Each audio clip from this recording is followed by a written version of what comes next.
nous avons effectivement une junte qui, semble-t-il, ne veut pas lâcher du lest et une communauté internationale plus que jamais déterminée avec le leadership confié au Nigeria à rétablir Bazoum dans ses fonctions de chef de l'État.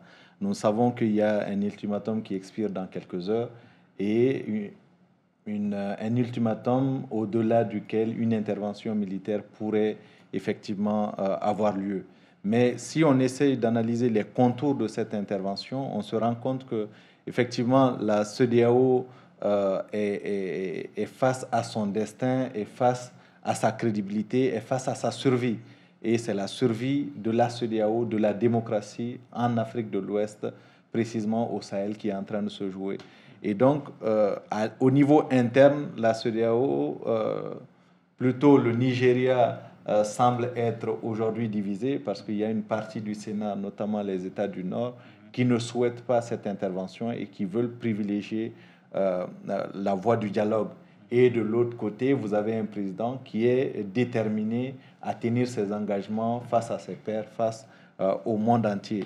Et une autre partie de la communauté internationale, la France et les États-Unis, qui aussi soutiennent la CEDEAO, l'Union africaine qui soutient la CEDEAO, et quelques pays également qui sont dans la même dynamique que la CEDEAO. Donc, il faut craindre aujourd'hui un débordement qui pourrait avoir des conséquences énormes sur le plan à la fois sécuritaire, sur le plan économique et même sur le plan humanitaire avec l'aggravation de la situation économique d'un pays déjà confronté à de graves difficultés. Donc aujourd'hui, j'ai peur pour le peuple nigérien, j'ai peur pour le Sahel, j'ai peur pour finalement la CEDEAO, puisque tout cela pourrait avoir des impacts incommensurables sur le Sahel de façon générale. Pour la CEDEAO, il faut mettre fin à cette spirale de coups d'État, parce qu'on a remarqué que les coups d'État sont devenus le pain quotidien de l'espace CEDEAO. Il y a eu 6 coups d'État entre 2020 et 2023. Donc, pour la CEDEAO, c'est le coup d'État de trop. Donc, il faut effectivement trouver une alternative pour qu'il n'y ait plus de coup d'État. Parce que quand vous suivez le contexte dans lequel il y a eu le coup d'État, c'est quand même dommage parce que Mohamed Bazoum n'était pas contesté. Ce n'est pas comme le cas du Mali où il y avait le M5 RFP qui faisait sortir les manifestants pour exiger le départ d'IBK. Avec Mohamed Bazoum, il y avait quand même une certaine stabilité parce qu'il est parvenu à signer un certain nombre d'accords avec une partie de la classe politique. Et sur le plan sécuritaire, ce n'était plus les attaques d'envergure. On a vu sous Mamadou Issoufou, il y a eu les attaques d'Inates, de China Godard, des attaques qui ont fait des centaines de morts parmi les soldats nigériens. Donc, ce n'est pas le cas actuellement. Tout simplement parce que Mamadou Bazoum, en tant que président du Niger, en tant que commandant en chef des forces armées, a décidé de remplacer le chef de la garde présidentielle, Abdelrahman Tchani. Et c'est ce qui a tout gâté parce que Tchani a dirigé la garde présidentielle sous Mamadou Issoufou pendant 10 ans et Mamadou Issoufou a gardé le premier ministre Brigi Rafini pendant 10 ans à peu près.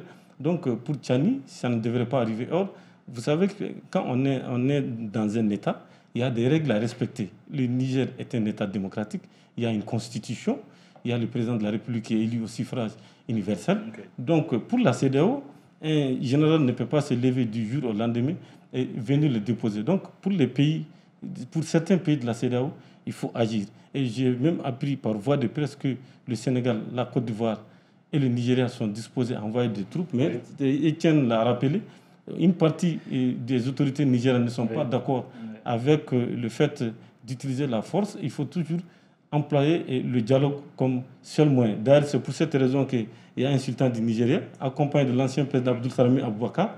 Ils ont fait le déplacement de Niamey.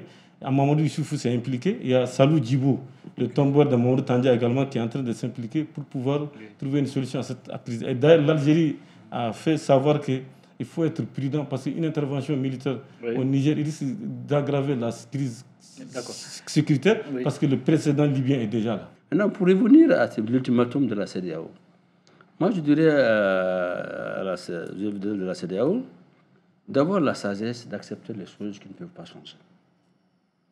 Et ça veut dire quoi? Il y a eu un coup d'État. Nous sommes tous des républicains ici autour de cette table. Nous sommes contre un coup d'État. Mais il y en a eu des coups d'État ici au Mali. Le coup d'État de IBK, c'est un coup d'État où on n'a pas tiré un seul coup de feu. Il y en a eu aussi un deuxième. D'ailleurs, on devrait nous décerner un prix de faire le coup d'État sans tirer un coup de feu. Est-ce que vous êtes en train de faire l'apologie des coups d'État? Est-ce qu'il y a un bon et un mauvais coup d'État? Oui, il y en a, je peux dire, il y en a. Décerner un prix parce qu'il n'y a pas eu un seul coup de feu. Oui, parce qu'il y en a eu des coups d'État où il y a quand même beaucoup de morts, donc je vais taire le nom du pays. Non, mais au Niger aussi, il n'y a pas eu un seul coup de feu.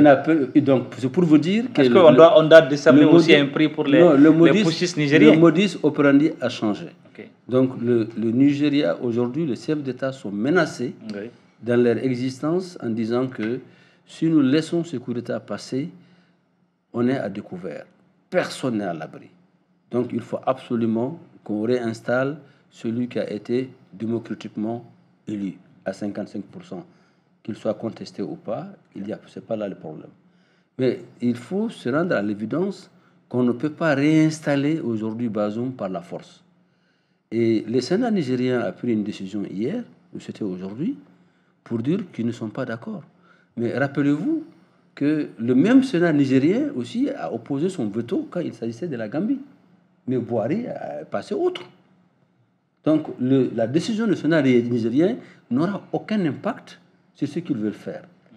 Et l'inquiétude aujourd'hui que nous avons, ce sont ces Maliens. Nous avons plus de, je parle maintenant en tant que société civile et aussi président de la diaspora, il y a plus de 2 millions de Maliens au Niger. Donc, c'est des membres de la CEDEAO. Ils sont ceux. Vous savez, la région de Gao n'a rien à voir avec Bamako. Tout ce qu'ils obtiennent, ils obtiennent sans Niamey. Donc, nous ne voulons pas une intervention militaire et qui, certainement, il y aurait une division de sang.